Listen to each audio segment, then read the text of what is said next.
Notre chaîne YouTube, Chambre Froide et Likapé, la première chaîne de spécialité en vente des surgelés, la première chaîne de télévision sur YouTube. Voilà. Bienvenue mesdames et messieurs, vous êtes nombreux à nous suivre un lundi calme, un lundi plein d'embouteillages, mais un lundi où nous nous sommes promis ces grands rendez-vous de vous servir, mais de vous donner beaucoup plus de la matière. Vous savez que l'actualité politique, l'actualité économique, l'actualité dans l'ensemble du pays, nous commençons cela à partir des mardis. Parce que lundi est réservé, je vais même appeler un peu ça comme notre plateau spécial lundi saint, où nous recevons l'homme de Dieu, le pasteur Michel Kabunda. Avec lui, on échange beaucoup plus d'idées. Vous étiez nombreux à nous appeler pour nous dire que vous aviez remarqué que le pasteur n'était plus là. Alors, le pasteur, il a aussi plusieurs occupations. Là, je peux vous dire qu'il était en voyage, en petit déplacement. Mais au-delà de ça, il y avait aussi un grand événement dans la corporation Parole du Salut Maison Mère, la grande Parole du Salut à Gombe, en face de la clinique Ngaliema. Donc, et l'événement, c'était non seulement l'ordination, mais aussi j'ai aimé les thèmes que le modérateur a utilisés. Il a dit que maintenant ils sont officiels révérends. J'ai aimé ça. Donc ils sont officiellement révérends et nous allons poser toutes ces questions. Est-ce que plusieurs qui s'appellent révérends aujourd'hui, vous aviez été conféré révérend ou vous êtes réveillé les matins? Vous êtes devenu révérend. Nous allons poser toutes ces questions. J'ai le réel plaisir aujourd'hui de recevoir encore le pasteur Michel Kabunda, pasteur responsable de la Parole du Salut Ngaliema. Pasteur Michel, bonsoir. Bonsoir Didier. Ça faisait quand même longtemps. On a eu les séminaires, mais aussi ces grands événements où on vous a ordonné révérend. C'était quoi? Est-ce que vous pouvez nous expliquer cet événement de grande envergure où nous avions vu tout le pasteur être réuni à l'Assemblée mère, à Parole du Salut Gombe, où on nous a dit que maintenant vous êtes officiellement, vous pouvez être appelé officiellement révérend. Merci beaucoup pour la parole. Merci et bonjour à tous les auditeurs, auditrices qui nous suivent de partout à travers le monde. Que Dieu vous bénisse abondamment. Et les téléspectateurs aussi. Oui, les téléspectateurs, oui, tout à fait. Nous sommes de la 37e communauté des Assemblées de Dieu du Congo.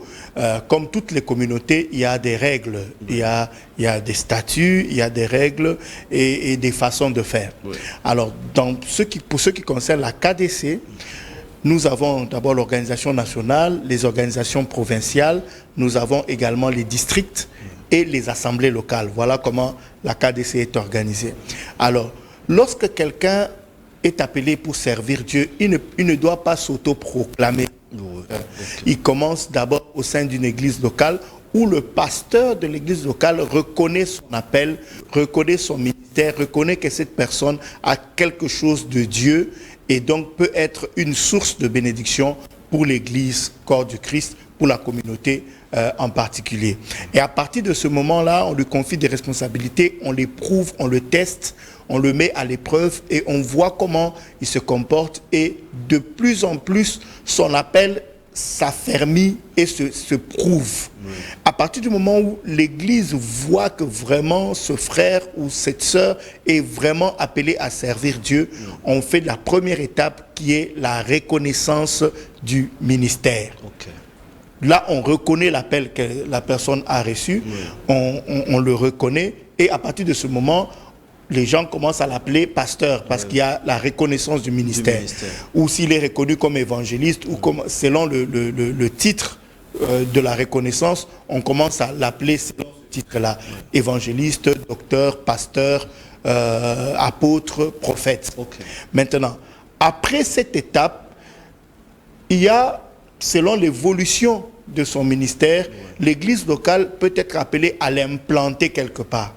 Lorsque l'église locale l'implante quelque part, on fait une cérémonie d'installation. Ça veut dire qu'on installe le pasteur dans une église locale. Il devient pasteur titulaire de l'église locale. Parce qu'avant, c'est un peu comme la présentation, on les présente dans un secteur. Voilà. Okay.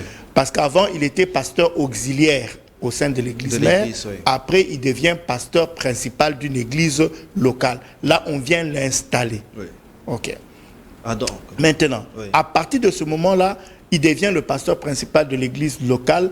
On voit comment l'église évolue. Oui. Et c'est là qu'on reçoit les preuves que c'est un homme de Dieu à part entière. C'est un don de Dieu pour l'église. C'est quelqu'un que Dieu a appelé, qu'il a outillé. Et ça, c'est le temps qui va le prouver. Et la croissance de l'église, le témoignage des membres de cette église locale, toutes ces choses-là réunies, au bout d'un certain temps, on vient faire maintenant l'ordination. Okay. Ça veut dire c'est la cérémonie définitive. À partir de ce moment-là, l'homme de Dieu est consacré pasteur et on peut donc à partir de ce moment-là l'appeler révérend pasteur parce qu'il a été ordonné et donc il y a la reconnaissance de la communauté des assemblées de Dieu du Congo qui lui confère ce statut de pasteur partout où il peut passer à travers le monde. Il a été ordonné en tant que tel. Donc c'est la communauté ou les représentants légaux de la communauté qui reconnaît par rapport à l'œuvre de la personne. Voilà, donc c'est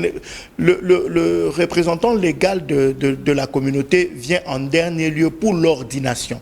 La reconnaissance est faite au niveau de l'église locale. Oui. Ok? Le pasteur de son église locale reconnaît son ministère et l'installe dans une église où il devient pasteur titulaire, où il œuvre. Mais à partir d'un certain moment, c'est le travail qu'il fait au sein de l'église qui amène la communauté à le reconnaître comme quelqu'un qui est une ressource pour l'église et qui peut servir et être reconnu comme tel partout où l'organisation se trouve. À ce moment-là, il y a l'ordination. C'est le représentant légal, donc disons le comité exécutif de la communauté qui vient ordonner les pasteurs et à partir de ce moment-là, ils peuvent œuvrer en tant que pasteur partout où ils peuvent partir. Alors, pasteur, les gens se posent pourquoi, c'est quoi la raison de suivre plusieurs étapes? Est-ce qu'il est important dans le ministère de suivre toutes ces étapes? Est-ce qu'il est important d'être encadré? Parce qu'aujourd'hui, et ce qui est sûr, nous voyons aussi des pasteurs qui peuvent passer à la télévision, qui disent n'importe quoi, qui sont sujets des scandales, mais aussi, est-ce que d'un autre côté, est-ce que ce n'est pas freiner aussi les dons que Dieu donne aux hommes de Dieu? Très bonne question, Papa Didier. Dans tous les corps, il y a des règles à respecter. Ce n'est pas parce que quelqu'un a soigné une plaie qui devient infirmier ou médecin. Comprenez? Ce n'est pas parce que quelqu'un a défendu un cas qui devient avocat ou magistrat ou juriste. Vous savez, il y a le corps des juristes. Il faut répondre à certains critères pour faire partie de ce corps-là. Il y a le corps des médecins. Il y a l'ordre national des médecins, il y a les ordres nationaux de ceci ou de cela. Il faut avoir accompli certains critères pour être admis au sein de cet ordre. Et quelqu'un qui enfreint les règles peut être démis, ça veut dire révoqué. On lui enlève la qualité qu'il puisse prester.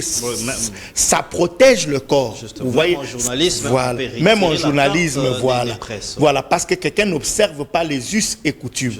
Déjà, il doit remplir certaines conditions pour être là. Malheureusement, dans notre pays, on ne respecte pas les principes, on ne respecte pas les règles. C'est ça qui fait qu'il y a beaucoup de dégâts au sein des communautés. J'ai appris dernièrement qu'il y avait un infirmier qui s'était proclamé médecin quelque part et qui travaillait en tant que médecin, qui a été même arrêté. On l'a mis en prison. Vous voyez, quelqu'un ne peut pas usurper un grade ou un titre parce qu'il peut être capable de faire 2 ou 3 choses. C'est la même chose aussi dans le corps des pasteurs. On ne doit pas, la Bible même dit, ne donnez pas de responsabilité à un nouveau converti. On doit tester les personnes. Il y a des conditions même bibliques pour que quelqu'un soit diacre, pour que quelqu'un soit évêque, pour que quelqu'un soit reconnu comme ancien ou comme pasteur. Il y a des conditions à remplir. Il ne doit pas être un nouveau converti. On doit voir comment il tient sa maison. On doit voir son degré de responsabilité. Il doit être propre à enseigner. Tout cela ne se vérifie pas en un seul jour. Ça se vérifie dans la durée. Justement.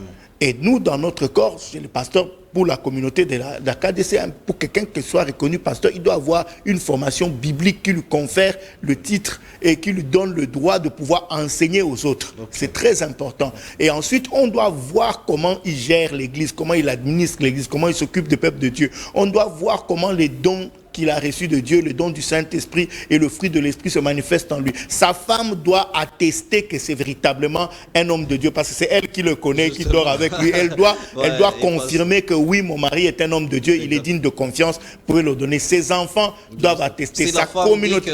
Si la femme dit non, c'est qui que vous voulez mettre pasteur là? Non, celui-là c'est un païen, ou bien celui-là c'est un aventurier. La communauté déclasse la personne et on ne pourra pas te conférer le grade de pasteur. Donc ta femme doit attester, tes enfants doivent attester, ta communauté, ton église locale où tu travailles doit attester que véritablement notre papa, notre père, notre pasteur, c'est un homme digne de confiance, c'est un véritable homme de Dieu. Depuis qu'il est là, nous voyons comment Dieu l'utilise, nous voyons comment Dieu fait les choses avec lui, nous avons vu son sérieux, nous voyons son engagement et donc vous pouvez lui conférer ce titre. Wow. Donc c'est un processus de telle sorte que dans notre communauté, quelqu'un ne peut pas se parachuter pasteur. Et ça protège la communauté, ça évite qu'il y ait des dérapages et que les gens, sous l'étiquette de pasteur, puissent faire de la manipulation et faire beaucoup de dégâts que nous constatons aujourd'hui sous d'autres cieux. Et donc il faut éviter tout ça. Justement, pasteur, est-ce que nous aimerions savoir, lorsque la femme confirme et qu'on consacre les pasteurs, on consacre directement aussi sa femme, qui peuvent servir ensemble ou lui seul? Dans notre communauté, quand on consacre, effectivement, on consacre le couple parce que la femme doit consentir à accompagner l'homme de Dieu dans son ministère. Bien évidemment, il y a des femmes qui ont aussi l'appel, qui ont aussi le ministère. Et dans ce cas-là, le ministère et l'appel de la femme est reconnu séparément et elle est consacrée comme tel. Mais même pour un homme de Dieu qui doit être ordonné, sa femme doit l'accompagner. Adam doit faire le vœu de l'accompagner dans l'appel qu'il a reçu. Parce que si la femme de quelqu'un ne l'accompagne pas dans le ministère, il a déjà échoué même avant de commencer. Le ministère est quelque chose de très important, de très sensible, quelque chose qui exige beaucoup, exige énormément. Et donc, si la femme n'est pas avec toi pour t'accompagner dans l'appel, il va être difficile d'avoir un ministère qui va avoir du succès. Ok, bon vent à vous, pasteur. Merci. Félicitations une fois de plus. Merci. Alors, nous allons parler de ces séminaires qu'il y a eu à l'église. Nous avions annoncé sûrement, mais on n'en a pas parlé. Comment ça s'est passé, les séminaires? Il y a des gens, il y a quelques même de ma propre équipe ici qui ont dit que on va dans l'église, pasteur. Alors, comment ça s'est passé, les séminaires? Il s'agissait de quoi, pasteur? Bon, le séminaire, nous avons eu le séminaire, le dernier séminaire, c'était celui de la Pâque. Justement. Il s'agissait de la Pâque. La Pâque, c'est la célébration de la Pâque, c'est la célébration du plus grand événement du christianisme. Parce que le christianisme existe parce qu'il y a eu la mort et la résurrection de Jésus-Christ. Okay. C'est la mort et la résurrection de Jésus qui fait de nous des chrétiens, qui fait de nous des sauvés, qui nous donne la vie éternelle, parce que Jésus est mort et est ressuscité. Et ça, c'est un événement majeur. C'est l'événement clé. C'est pas la naissance de Jésus qui nous accorde le salut, mais ça, sa mort et sa résurrection qui garantissent notre salut, qui garantissent notre victoire, qui garantissent notre rédemption et aussi la vie éternelle. C'est pourquoi nous devons célébrer cet événement avec la plus grande joie. C'est une grande fête, c'est la première grande fête réelle du christianisme. Cette fête qui a commencé depuis le Nouveau Testament, qui a été célébrée par les enfants d'Israël. Oui, cette fête qui est célébrée d'abord par les enfants d'Israël, parce que pour les enfants d'Israël, ce n'était pas la mort et la résurrection de Jésus qui célébraient, mais plutôt la délivrance de l'esclavage égyptien. Parce que vous savez que le peuple d'Israël a fait 430 ans d'esclavage en Égypte, où ils étaient brimés, opprimés, ils étaient dans des conditions difficiles, et ils n'avaient aucun espoir d'être un jour libérés à cause du fait que la nation qui les opprimait était la plus grande nation, la plus grande puissance militaire et tout ça de l'époque. Et donc il fallait seulement qu'il y ait un miracle, qu'il fallait que Dieu intervienne par son bras puissant en utilisant Moïse comme un instrument pour sortir le peuple de Dieu d'Israël et les amener vers la terre promise. Et cette sortie-là qui était une sortie miraculeuse parce que l'Égypte a été frappée par plusieurs plaies, 10 en l'occurrence, et c'est à la 10e plaie qui consistait dans le décès des premiers-nés d'Égypte que Pharaon finalement a fléchi les genoux et a décidé de laisser le peuple sortir. Et le peuple est effectivement sorti et il y a eu le grand miracle de la traversée de la mer Rouge pour continuer la route à travers le désert, l'engloutissement des ennemis. Donc pour Israël, la célébration de la Pâque, c'était la célébration de cette grande délivrance. Et la fête a continué jusqu'à quand Jésus est venu. Oui. Et quand Jésus vient, il meurt le vendredi de la célébration de la Pâque et il ressuscite le jour de la célébration de la Pâque, comme pour dire qu'une nouvelle Pâque vient d'être inaugurée. Okay. Ce n'est plus un agneau qui va être immolé pour que le peuple d'Israël quitte l'Égypte vers la terre promise, oui. Mais c'est le Fils de Dieu incarné qui va désormais être notre sacrifice offert à Dieu, oui. Et qui va en retour obtenir pour nous la rédemption, le salut, la délivrance et tout ce que nous pouvons espérer, tout ce dont nous avons été privés à cause du péché d'Adam. Justement, on va vraiment s'attarder sur ça parce que c'était les sujets même du jour, la mort, la résurrection de Jésus et puis les grands bénéfices qui est le Saint-Esprit. On va en parler. Alors, pasteur, les gens qui nous suivent aujourd'hui, ils ont besoin de retenir c'est quoi aujourd'hui les bénéfices dans notre vie quotidienne de tout le jour de la mort et du bénéfice de Jésus. C'est une émission d'enseignement beaucoup plus où nous voulons comprendre aussi la parole de Dieu, la sagesse que vous avez. Est-ce que vous pouvez nous en dire plus? La mort et la résurrection de Jésus dans nos vies quotidiennes de tout le jour. Qu'est-ce que nous pouvons retenir et c'est quoi les bénéfices? Voilà. Les deux événements sont les deux en un, mais chaque événement a un rôle important. Okay. Il fallait d'abord qu'il meure. Parce qu'il n'était pas mort, il n'allait pas ressusciter. Mais dans sa mort, il y a des acquis et dans sa résurrection aussi, il y a des acquis. Mais pourquoi est-ce que Jésus devait mourir? Nous, la Bible dit qu'à cause de la désobéissance d'un seul homme, en l'occurrence Adam, nous avons tous été plongés dans la désobéissance et donc sous la malédiction. Nous étions tous sous la malédiction. À partir d'Adam, l'homme naît sous la malédiction.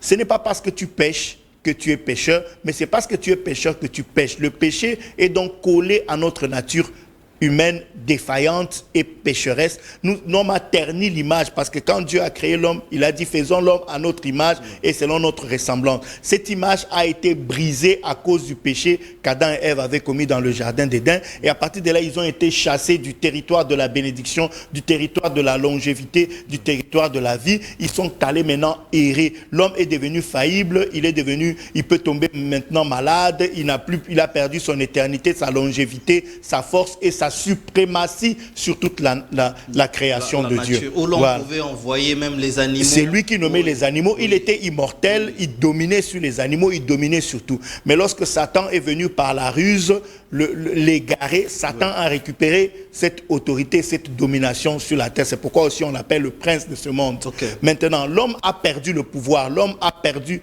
la domination, il est devenu faillible, il est devenu vulnérable et toutes ces années, il est resté dans cet état. Puis Dieu est venu, il a choisi un peuple, Israël, pour montrer à toute l'humanité ce que c'est que de marcher avec Dieu. Ok. Et il a commencé sa marche avec Dieu. C'est tout l'Ancien Testament. Comment est-ce que Dieu peut communier avec un peuple et lui redonner la suprématie sur les autres peuples? Comment est-ce que... Ce peuple-là, ce n'est qu'Israël. Voilà, c'était Israël. Dans l'Ancien Testament, Dieu avait choisi un peuple, en l'occurrence le peuple d'Israël, pour confondre les autres nations et leur dire que c'est moi qui suis le véritable Dieu. Et nous avons donc vu comment Israël a marché avec Dieu. Maintenant, à partir du moment où l'ancienne alliance a échoué, parce que dans l'ancienne alliance, pour avoir le pardon des péchés, il fallait sacrifier les animaux.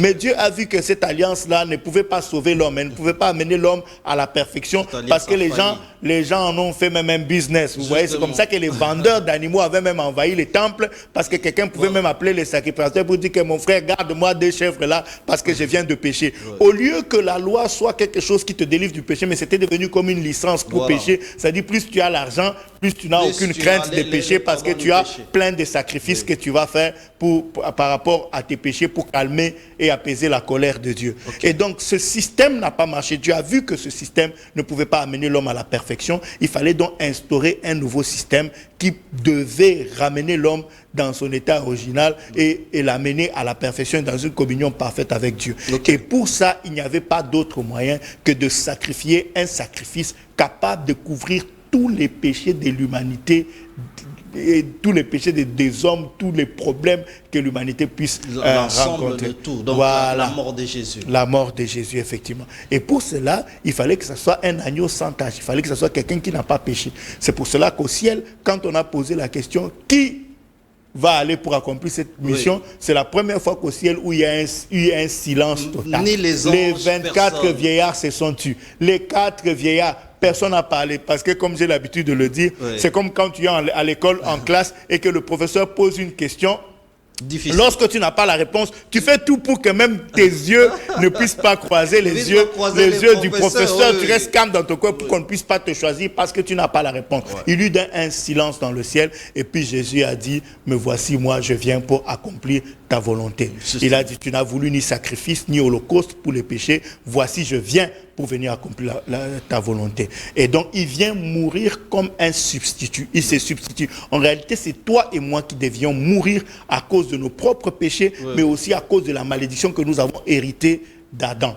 Mais quand Jésus vient, il vient d'abord obéir à Dieu, contrairement à Adam qui a désobéi. Lui vient accomplir totalement l'obéissance à Dieu en tant qu'homme et pour mourir en étant un innocent. Justement. Parce qu'il a été jugé selon la coutume. On n'a rien trouvé à lui reprocher. Jugé selon la loi de l'époque, on n'a rien trouvé à lui reprocher. Jugé selon la tradition humaine, on n'a pas trouvé de reproche à lui faire. Mais même Ponce Pilate a dû se laver les mains pour attester qu'il n'y avait vraiment rien qui ne permettait de le condamner. Mais malgré ça, on l'a crucifié. On l'a quand même accusé. Mais c'est là que vient la confusion, pasteur. Parce que c'est vrai que plusieurs décennies passées, il y a toujours la confusion où il y a d'autres qui n'acceptaient pas, qui attendent toujours les Messies. Mais la grande confusion aujourd'hui dans la vie actuelle, c'est que Jésus est mort pour les malédictions, il a payé les prix, mais les gens souffrent toujours, les chrétiens souffrent toujours, le monde souffre toujours. Pasteur, aujourd'hui, ces gens-là où on leur dit à l'église, malédiction, ils ont koko na yo, malédiction, ils ont papa na yo, ou ces liens, ou ça, ce que tu subis aujourd'hui, c'est la conséquence d'un événement qui s'est passé quelque part. Comment est-ce que ces gens-là doivent comprendre la mort et la résurrection de Jésus par rapport à ce qu'ils vivent? C'est pour cela que nous devons enseigner. Voilà. Parce que la Bible dit ceci. Mon peuple périt, faute de connaissance. C'est Dieu qui le dit. Tu peux avoir un droit, mais si tu ne connais pas si tu ne sais pas que tu as droit à quelque chose, tu n'y auras pas accès. Ce n'est pas de la faute de celui qui a mis la chose à ta disposition, mais c'est de ta faute, toi qui ignores que tu as accès à la chose. C'est comme quelqu'un à qui on a payé un billet en business, qui entre donc en business. On vient lui dire, monsieur, voulez-vous manger? Il dit non. Voulez-vous ceci? Il dit non, parce qu'il ne sait pas que c'est compris dans le billet qu'il a payé. Ce n'est donc plus la faute. Que la facture, il a peur qu'on lui apporte la facture après et qu'il ne soit pas en mesure de payer. C'est pour cela que les prédicateurs, nous devons enseigner les acquis de la mort et de la résurrection de Jésus. C'est une question de prendre connaissance, de comprendre et d'avoir la foi pour vivre les changements dans sa vie. Mais sinon, le prix a déjà été payé. Le prix total pour la guérison, pour la sanctification, pour le salut, pour la délivrance, le prix a déjà été payé par la mort de Jésus. Pour les enfants de Dieu. Effectivement. Jésus est mort à notre place. Là où je devais mourir, lui a dit, je meurs à ta place. Et pour tous ceux qui nous suivent, Jésus est mort une fois pour toutes pour nous sauver. Si tu continues encore à vivre dans la culpabilité du péché ou d'une faute que tu aurais commise, c'est l'ignorance qui te fait vivre dans cette culpabilité. Parce que dès lors que Jésus est mort, nous n'avons qu'une chose à faire. S'il arrive quelque part que tu es trébuché, c'est de seulement te repentir, parce qu'en faisant cette repentance, le sang de Jésus te purifie et te restaure complètement. Alors, là aussi, il y a plusieurs questionnements.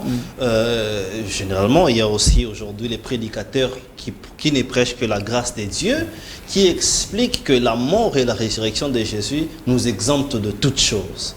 L'homme n'est plus pécheur, l'homme n'a à faire aucun effort pour rentrer au ciel, parce que la grâce a déjà tout fait, et au dernier jour, tous nous irons au ciel. Pour ces prédicateurs-là, qu'est-ce qu'il faudrait enseigner aujourd'hui, pasteur? La vérité pure de la parole de Dieu, c'est ceci. Le salut a été offert par la mort et la résurrection de Jésus gratuitement. C'est gratuit, c'est offert. Mais quand on t'offre quelque chose, il faut encore que tu prennes. en acceptant. Une chose est de t'offrir, mais une autre chose est de recevoir la chose qui est offerte. Oui.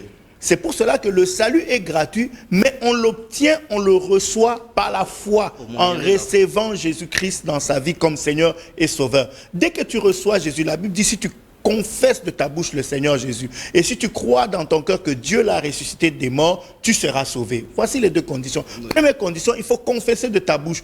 Tu dis, Seigneur, j'ai conduit ma vie moi-même, j'ai fait des erreurs, j'ai fait des fautes. De moment, je mérite la mort. Je mérite la mort parce que je suis descendant d'Adam. Je suis né dans le péché, ma maman m'a conçu dans le péché, moi-même j'ai commis le péché en vivant, mais à partir d'aujourd'hui, je veux reconnaître que tu es mort pour moi, je veux reconnaître que tu as payé le prix pour moi, ainsi je te donne ma vie, j'ouvre la porte de ma vie, que tu entres, que tu sois désormais mon Seigneur et mon Sauveur personnel. À partir de ce moment-là, tu fais cette prière avec la foi que ce que tu dis vient du fond de ton cœur, avec la foi que ce que Jésus a fait comme sacrifice est validé dans ta vie. À partir de ce moment-là, une nouvelle vie commence. Le Saint-Esprit vient s'asseoir et vient te guider dans la nouvelle vie. Maintenant, la mort de Jésus fait trois choses par rapport au péché. Parce que vous avez parlé du péché. Justement. La première chose, c'est que la mort de Jésus nous a délivrés de la culpabilité du péché. Vous voyez, de la culpabilité du péché. Quand nous confessons nos péchés, Dieu est fidèle, il nous pardonne. Il ne nous pardonne pas gratuitement, il nous pardonne parce que Jésus a payé pour nos péchés. Donc la mort de Jésus vient nous libérer de la culpabilité du péché. Nous n'allons plus vivre cette culpabilité. Nous devons croire, quand nous confessons, nous devons croire qu'il nous a pardonné et nous devons croire qu'il a oublié. Et nous ne devons plus rappeler le souvenir d'une faute que nous avons commise, parce que nous devons avoir la foi qu'une fois que nous avons demandé pardon, il nous a pardonné. La mort de Jésus vient faire une deuxième chose. La mort de Jésus vient effacer la conséquence du péché dans notre vie. C'est ça que la Bible dit, qu'il n'y a plus de condamnation. À partir du moment où tu as confessé ton péché, parce que le péché amène des malédictions, des maladies et toutes sortes de mauvaises conséquences dans nos vies. Donc il ne s'agit pas seulement d'obtenir le pardon, il s'agit aussi d'obtenir la rédemption, le rachat. Donc la mort de Jésus vient aussi effacer les conséquences. Si tu avais une maladie ou tu étais devenu stérile parce que tu avais fait plusieurs avortements dans ta vie et qu'à cause de ça tu ne parviens pas à avoir des enfants, ou bien tu as un problème quelconque, dès que tu te repens et que tu confesses tes fautes, tu confesses tes péchés et que tu invoques le nom de Jésus, à cause de l'œuvre de la croix, même les conséquences dues au péché que tu avais commis dans ton passé vont être révoquées, elles vont être annulées. Jésus les malédictions, peut te guérir, il peut te guérir et restaurer ta vie. De la même manière qu'il avait promis déjà dans l'Ancien Testament, je vous remplacerai les années qu'ont dévoré les sauterelles, les gélèques, les gazelles et les asiles. Cette grande armée que j'avais envoyée contre vous. De la même manière aujourd'hui, quand le péché est confessé et que Dieu t'a pardonné, il y a aussi la possibilité qui est restauration par rapport aux dégâts et aux conséquences que ce péché avait causé dans ta vie. Donc premièrement, il y a délivrance de la culpabilité du péché. Deuxièmement, il y a premièrement, délivrance de la culpabilité du péché. Deuxièmement, délivrance des conséquences du péché. Et la troisième chose qui est aussi très importante, c'est que la mort de Jésus à la croix vient nous délivrer de la puissance du péché. Pour que le péché ne puisse plus régner en nous. Parce que lorsque nous sommes sans Jésus, nous n'avons aucune possibilité de vaincre le péché. Il domine sur nous. Il nous tient. On est emprisonné par le péché. Mais dès lors que tu reçois Jésus-Christ dans ta vie comme Seigneur et Sauveur, la puissance du Saint-Esprit vient te donner la force de dire non au péché. Et ainsi, vous voyez quelqu'un qui était un ivrogne, il arrête de boire, il arrête avec l'ivrognerie. Une femme qui était une impudique, elle arrête avec l'impudicité. Ça, c'est aussi la mort et la résurrection de Jésus qui nous apporte cela. La possibilité de vaincre le péché. Tu peux regarder une femme passer sans avoir nécessairement envie de sauter sur elle ou de l'appeler ou de commencer à développer d'autres choses, parce que tu as été affranchi, tu as été libéré. Et croyez-moi, quand l'œuvre de la croix accomplit bien son travail en quelqu'un, tu n'es plus dans la lutte. Tous les jours, tu ne luttes plus. Tu es libéré, tu te sens libre. Tu peux être assis, les gens sont en train de boire autour de toi, mais tu n'en sens pas l'envie. Parce que tu as été libéré. Tu as été libéré. Et c'est ça aussi l'œuvre de la croix. Il vient briser la puissance du péché dans nos vies. Et là, on peut vivre la vraie liberté. La vraie liberté, ce n'est pas faire tout ce qu'on veut. Non, la vraie liberté, c'est être capable de ne pas faire ce qui ne doit pas être fait. Ok. Alors, pasteur, quand est-ce que, je pose cette question par rapport à la question que les disciples ont posée à Christ. Ils ont vu un paralytique et les disciples sont venus poser à Christ la question, est-ce que celui-ci aussi vit ses conséquences parce que ses anciens arrière-parents ont péché, ou c'est pour manifester la gloire de Dieu? Ça, c'était la réponse de Jésus, bien sûr, c'est pour manifester la gloire de Dieu. Alors, le contexte actuel dit que, est-ce que toutes les personnes qui peuvent vivre la malédiction se répandant, ou des conséquences de la vie, la souffrance se répandant, ou de descendance en descendance, c'est juste pour prouver la résurrection et la mort de Jésus, ou c'est pourquoi? Déjà, d'entrée de jeu, il faut comprendre que la Bible, c'est un tout. Justement. C'est pour cela qu'on encourage les gens à faire la théologie, parce que ça vous permet de faire une vraie étude approfondie sur le livre qu'on appelle la Bible et sur les différents livres de la Bible. Okay. Et donc, un des grands dangers aujourd'hui dans la théologie, c'est de prendre un verset et d'en faire une doctrine. Okay. C'est ça le grand danger. Ouais. Parce qu'il y a des cas, il y a plusieurs cas. Il y a des cas où Jésus a dit que tes péchés sont pardonnés, la personne a été guérie. Okay. Ça veut dire que la maladie de cette personne avait pour origine les fautes que la personne avait commises. Mais dans le cas spécifique dont vous êtes en train de parler, les disciples lui ont posé la question, c'est lui ou ce sont ses parents qui ont fait une faute qui amène qu'il soit dans cet état? Mais dans ce cas-là précis, Jésus a dit, ce n'est ni lui, ni ses parents, mais c'est pour que la gloire de Dieu se manifeste. Effectivement, dans la vie des enfants de Dieu, il y a des situations que Dieu crée pour manifester sa gloire après. Un autre exemple que je peux te donner, c'est l'exemple de la maladie de Lazare. Okay. Jésus pouvait venir et guérir Lazare. Mais s'il avait seulement guéri Lazare, il y a une dimension de sa puissance qu'on n'allait pas comprendre, dont on n'allait pas avoir la révélation. C'est pourquoi il dit que sa maladie n'est pas une maladie qui va le mettre à mort. Même de loin, il pouvait dire seulement qu'il est guéri et Lazare serait guéri. Tu vois. Mais là, non seulement il a attendu que Lazare meure, mais il a attendu 4 jours plus tard qu'il soit dans un état de décomposition avancée, parce qu'il voulait manifester sa puissance. Okay. Il y a des choses qui arrivent parfois dans nos vies, c'est pas Satan, c'est pas les démons, c'est pas les sorciers, mais c'est Dieu qui veut se révéler à toi dans une dimension particulière. Donc il permet un chaos pour se révéler à toi et te dire que dans n'importe quelle situation qui viendra dans ta vie, tu peux compter sur lui parce qu'il sera toujours capable de ramener les choses en place. Et là, dans le cas de Lazare, il voulait nous montrer qu'il est la résurrection et la vie. Et que quiconque croit en lui peut être sûr que nous avons la victoire même sur la mort. Ainsi, même si tu es dans une situation qui semble être morte, qui semble avoir pourri, où il n'y a plus d'espoir, même dans ces cas-là, tu peux encore invoquer le nom de Jésus et vivre une délivrance et une restauration particulière. Rien n'est impossible à Dieu, rien n'est impossible à celui qui croit en lui. Merci. Pasteur, nous avant d'entrer dans l'autre chapitre, comment nous pouvons comprendre, ou les peuples de Dieu peuvent comprendre la notion de la grâce par rapport à la mort et la résurrection de Jésus, ou même la venue de Jésus sur la terre? Voilà. C'est vrai qu'il y a beaucoup de messages qui sont prêchés sur la grâce, et certains messages sont un peu pernicieux.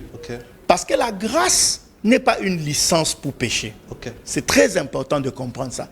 La grâce vient te sortir d'une situation dans laquelle tu t'es plongé toi-même. La grâce, c'est aussi ce que nous recevons sans l'avoir mérité. La grâce de Dieu, c'est la personne de Jésus. À travers la personne de Jésus, nous obtenons de Dieu des choses pour lesquelles nous n'avons pas prié, des choses que nous n'avons pas méritées. Nous obtenons la faveur de Dieu. Nous avons l'amnistie de Dieu. Mais la grâce de Dieu n'est pas une licence pour pécher. Pourquoi?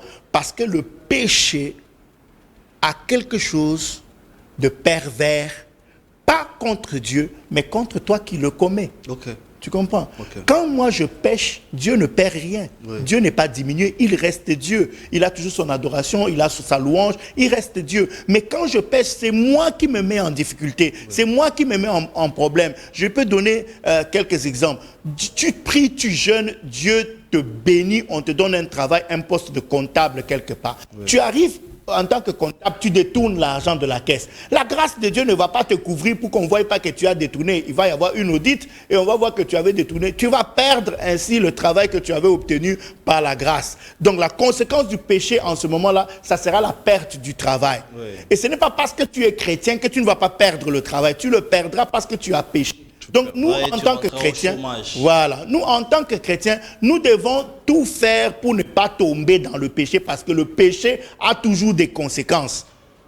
Maintenant, tu te répands, Dieu te pardonne, tu as la vie éternelle, tu ne vas pas aller en enfer, tu as la vie éternelle, mais tu as quand même perdu le travail. C'est pour cela que la grâce ne doit pas être conçue comme une licence pour pécher, parce que le péché a des conséquences. Ça va tuer ton travail, ça va tuer ton mariage, ça va tuer ton église, ça va tuer ton ministère, ça va tuer plusieurs choses. En tant que chrétiens, nous devons tout faire pour marcher tous les jours dans la sanctification et dans l'obéissance à la parole de Dieu. Mais si tu arrives de trébucher, si tu arrives de tomber, tu te répands, tu pries sincèrement, tu te repens et le sang de Jésus te purifie et te restaure. Maintenant, dans le cas où tu as perdu le travail, tu dois à nouveau saisir ça comme une opportunité pour tirer une leçon et comprendre qu'un chrétien ne doit pas voler. Il ne faut pas être un chrétien voleur. Oui. À partir de ce moment-là, quand Dieu voit que tu as bien compris la leçon, il va te restaurer à nouveau et te redonner du travail. Maintenant, il va vraiment espérer que quand il va te redonner du travail, tu ne vas plus recommettre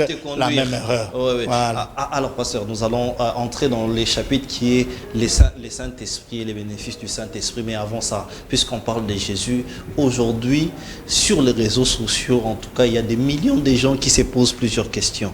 Pasteur, l'Église aujourd'hui a un problème d'enseignement.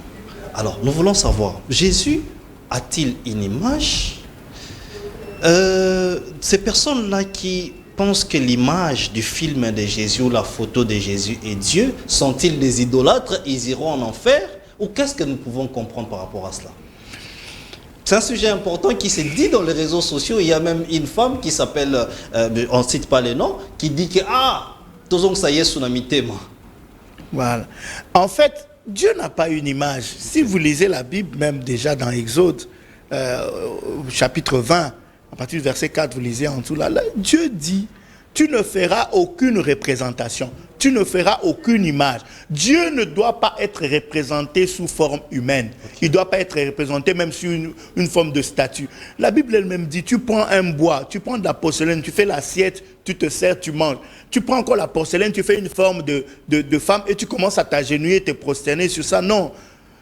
Toute forme de prosternation, que ce soit devant une image, une statue, et de l'idolâtrie pure et simple. Okay. C'est de l'idolâtrie et Dieu est contre ça. Il ne veut même pas qu'on le représente lui-même sous forme d'une statue. La Bible dit, l'heure est venue où les vrais adorateurs vont maintenant adorer Dieu en esprit et en vérité. En esprit, ça veut dire dans la profondeur de ton cœur, de ton âme, de ton esprit, et en vérité, ça veut dire en respectant ce que la parole de Dieu nous demande de faire, ce que la parole de Dieu nous dit. Nous ne devons pas nous prosterner devant nous, nous ne devons même pas considérer un homme à la hauteur de Dieu, parce qu'on peut idolâtrer son pasteur, on peut idolâtrer son église, on peut idolâtrer sa communauté, on peut idolâtrer son père ou sa mère. On ne doit placer personne au-dessus de Dieu. On doit placer personne au-dessus de la parole de Dieu. Toute forme de placer quelqu'un au-dessus de Dieu ou de la parole de Dieu est de l'idolâtrie. Et surtout quand il s'agit de mettre une photo quelque part. Et j'ai vu même quelqu'un qui un jour était dans son salon et qu'il avait envie de faire quelque chose qui semblait être un péché. Il avait les photos de Jésus qui circulent. Il a pris d'abord la photo, il est allé mettre à part pour faire la chose qu'il allait faire. C'est une aberration de très haut niveau parce que Dieu, il pense que quand il a mis ça, c'est fini, Dieu ne voit. Non, Dieu voit partout. Dieu est partout au même moment. Il n'y a pas un endroit où Dieu n'est pas là. Okay. Il est omniscient, omniprésent, omnipotent. Donc dans nos cœurs. Alors Dieu est partout, Dieu n'est pas dans une image. Alors toutes ces personnes-là qui représentent Jésus par des photos, vous êtes des idolâtres. C'est de l'idolâtrie pure et simple. C'est de l'idolâtrie et vous irez en enfer pour ça, car Dieu n'aime pas l'idolâtrie. Alors, pasteur, nous allons parler du Saint-Esprit. Les plus grands cadeaux de l'Église, les Saint-Esprit. D'ailleurs, lorsque les disciples étaient tristes, tout simplement parce que Jésus partait, mais il demandait, lorsque tu pars maintenant, nous resterons calmes. Alors, Jésus a donné une promesse que je vous enverrai les Saint-Esprit. Alors, comment nous pouvons comprendre les Saint-Esprit? Qui est le Saint-Esprit? Le Saint-Esprit est-il une personne? Le Saint-Esprit est-il Dieu? Vraiment, dites-nous-en sur le Saint-Esprit et les bénéfices du Saint-Esprit. Nous vous écoutons, pasteur. Oui, le Saint-Esprit, c'est la troisième personne de la divinité. Okay. Nous croyons en un seul Dieu. Nous sommes des monothéistes. Ok. Nous croyons en un seul Dieu, mais qui se présente sous 3 personnalités. Le Père, le Fils et le Saint-Esprit. Jésus lui-même a dit, baptisez-les au nom du Père, au nom du Fils et du Saint-Esprit.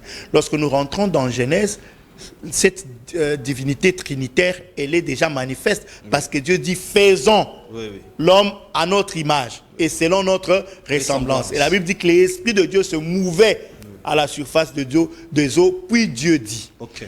Nous sommes créés à l'image de Dieu, même nous-mêmes êtres humains, nous sommes corps, âme et esprit, mais c'est la même personne.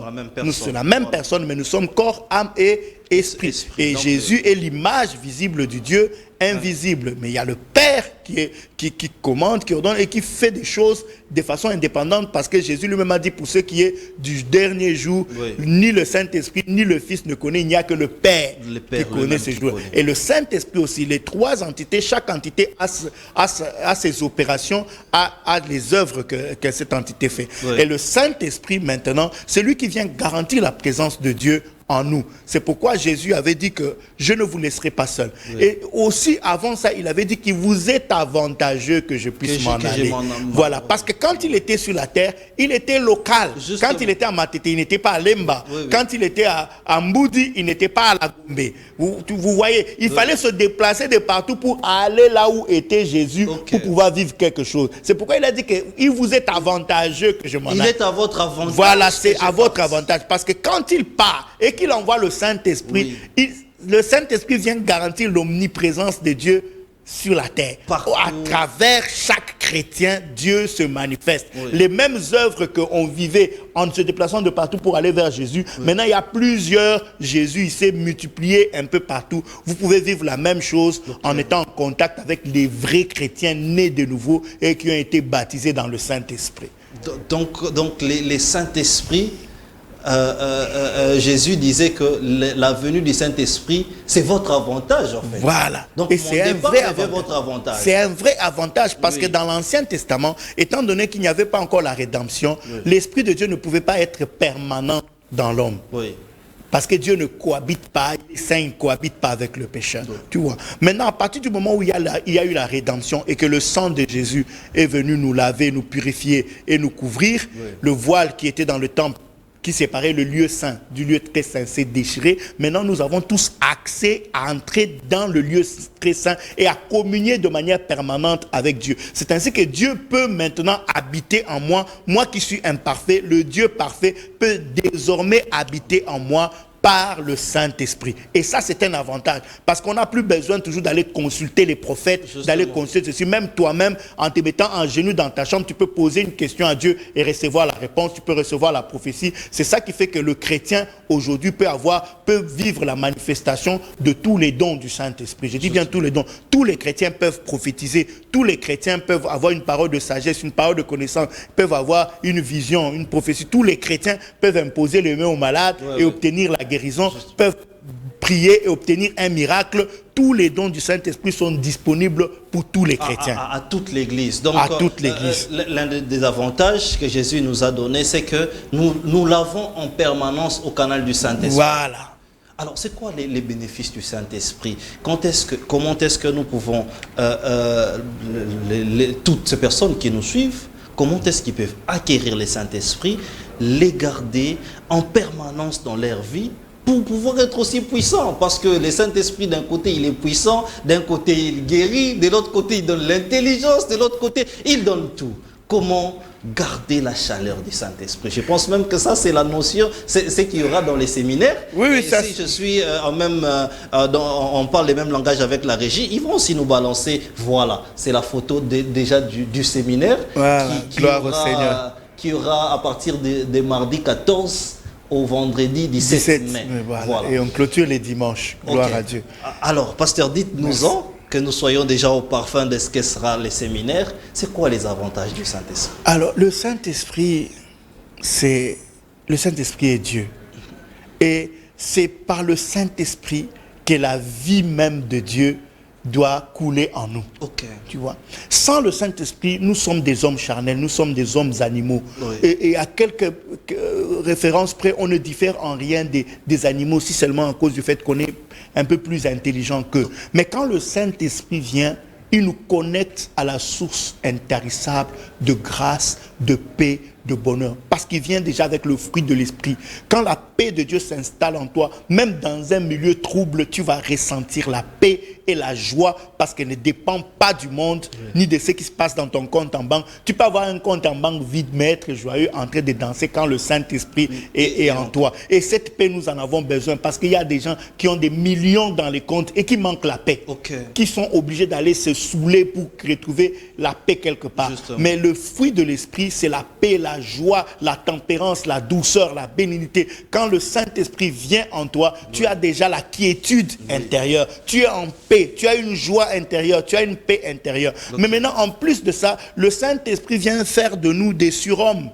Il vient faire de nous des surhommes parce qu'il vient nous faire des choses qu'un homme naturel ne peut pas faire. Il vient te donner une intelligence qu'un homme naturel ne peut pas développer. Il vient avec l'esprit de révélation. Là, on devient des surhommes et on peut faire des choses qu'en temps naturel, on ne pouvait pas faire. Donc, c'est une source infinie de grâce. Et quand nous célébrons la Pentecôte, comme nous allons le faire déjà au mois de mai ici, tous les chrétiens doivent rechercher la plénitude, la puissance. Parce que comme tu as posé dans une de tes questions, effectivement, le Saint-Esprit, on peut l'étouffer.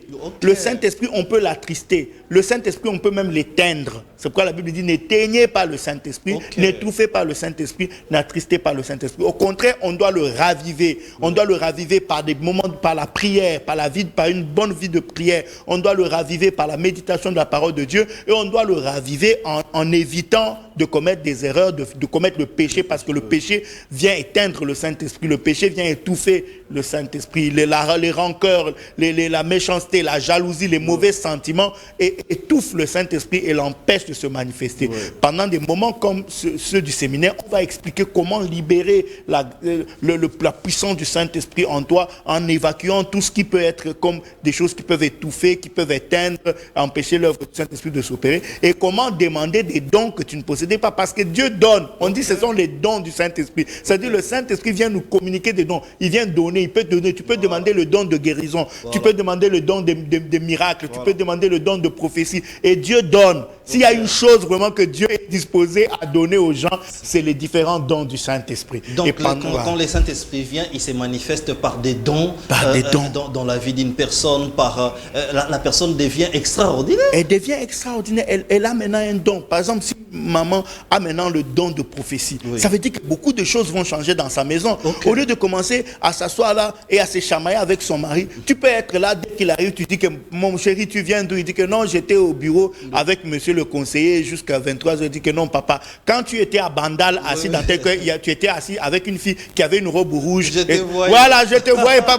Voilà, ça va résoudre tout un tas de problèmes. C'est comme ça que Jésus a dit à Nathanaël, quand tu étais sous le figuier, je te voyais. Et ça a directement amené Nathanaël à comprendre qu'il était en face du Messie et à se convertir. Vous voyez, le don du Saint-Esprit va nous aider à gagner les âmes plus facilement. Au lieu d'aller dans des discussions inutiles, il te fait voir les choses à l'avance, il te fait gagner. Quelqu'un peut être en train de te parler et le don de discernement, quand il se manifeste, peut te dire que la personne ici est en train de mentir. C'est que la personne ici dit est faux. Le Saint-Esprit peut te convaincre d'investir dans un domaine où les gens ne veulent pas investir, alors que c'est là que se trouve la clé de ta prospérité. Donc nous avons besoin du Saint-Esprit. Sans lui, nous serons des hommes comme tous les autres hommes. Mais quand le Saint-Esprit vient s'installer, il fait de nous des surhommes. Il nous fait accéder au monde surnaturel, au monde des exploits, au monde des choses extraordinaires que l'œil n'a pas vu, que l'oreille n'a pas entendu, et qui ne sont pas montées dans le cœur des hommes. Et nous, l'Église a besoin de la puissance, a besoin du feu du Saint-Esprit. Parce qu'il faut que reviennent dans l'Église les guérisons surnaturelles, les bénédictions ostentatoires, des choses que les gens n'ont pas vues. Nous voulons revivre ces choses. Nous voulons voir les paralytiques marcher, les aveugles voir, les sourds entendre. Nous voulons voir les faibles devenir forts, les pauvres devenir riches. Nous voulons voir des ignorants commencer à gagner l'intelligence et à faire des choses qu'ils n'étaient pas capables de faire avant. Exactement, Voilà ce que le Saint-Esprit peut faire. Justement, nous avons hâte d'être là pendant ce grand séminaire qui sera organisé à Parole du Saling Galiema. Nous avons vraiment hâte parce que nous sommes arrivés à la fin. Est-ce que nous pouvons en connaître plus aussi sur ces séminaires? Il se tiendra à quelle heure? Nous avions vu que vous n'êtes pas seul, pasteur. Vous serez accompagné aussi des hommes de Dieu. Est-ce qu'il y aura des délivrances?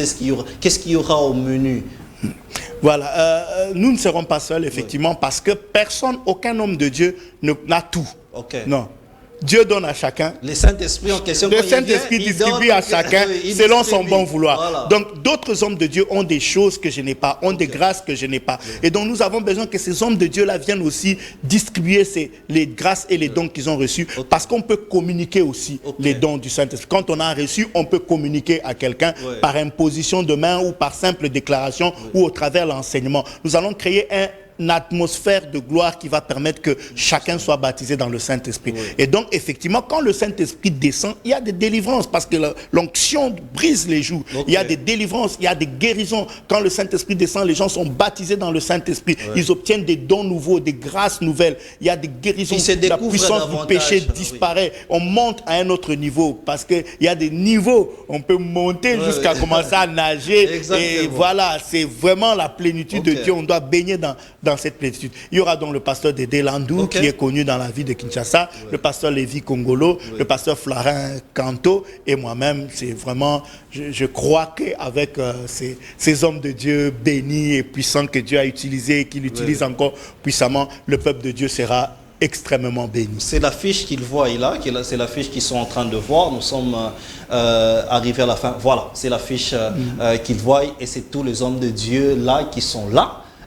Qui seront également présents dans ces grands séminaires. Et le samedi, nous aurons un grand concert avec Maman Laure Mbongo. Donc, les concerts avec Maman Laure Mbongo, c'est samedi. C'est le samedi, avant de clôturer le dimanche. Toujours le soir. Toujours la même semaine, toujours le soir, oui. Et donc, c'est une semaine explosive et bénie dans le Seigneur. Merci. Nous sommes arrivés à la fin de notre émission. On nous signale déjà à la régie qui était maintenue, dirigée par JC. Aujourd'hui, je t'ai fait un clin d'œil, JC, mais il faut partir à l'église tous les dimanches. Il ne faut pas toujours rester là lundi. Les pasteurs sera, sinon le jour où le pasteur sera en voyage, tu vas rater tout ça. Restez branchés sur nos antennes. Bonsoir chez vous. Bonsoir chez vous. Mesdames et messieurs, bienvenue, c'est votre